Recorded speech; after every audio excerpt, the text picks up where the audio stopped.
What's up, folks? It's Frankie Baby Fantastic coming at you with my tits and bits. VJ Records.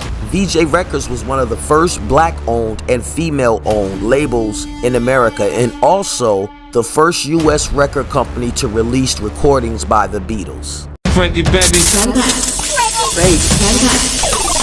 Founded in Gary, Indiana by husband and wife team Vivian Carter and James C. Bracken, V&J. VJ quickly became a top indie label that regularly turned out superb R&B, urban blues, and later jazz, folk, and gospel recording. Today, the historical label continues to issue retrospectives by Little Richard, John Lee Hooker, and more. VJ Records was one of the first black-owned and female-owned labels in America, and also the first U.S. record company to release recordings by the Beatles. Yes, the Beatles. VJ has significant success with pop and rock and roll.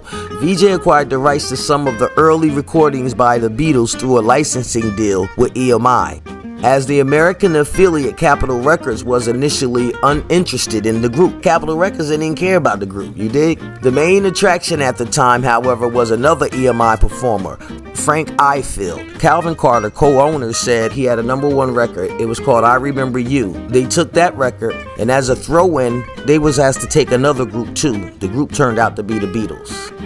They got a 5-year contract on the Beatles as a pickup on the Frank Ifield contract. So that's how that goes. It was our first hit in England, and this is in England, way back in England. And this song was released in America. It didn't do anything, but it was released later again, and well, it's doing something, you know. So, I play for you now a song called "Please Please Me." Capitol Records had already passed on the option to release the Beatles in America, but the Brackens jumped on that chance.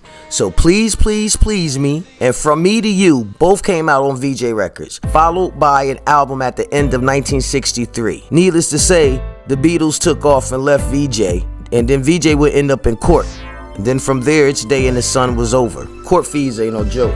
VJ Records, located in Chicago, Illinois. Founded in 1953, founders were Vivian Carter and James C. Bracken. In July 2014, the catalog was acquired by Concord Music Group. You can still purchase VJ Records, the reissues at craft record stores, for any of you that's interested. Shout out to the old pioneers that paved the way. We got to get back to that. Get back to ownership, man. Ownership. Stop throwing everything and giving everything away.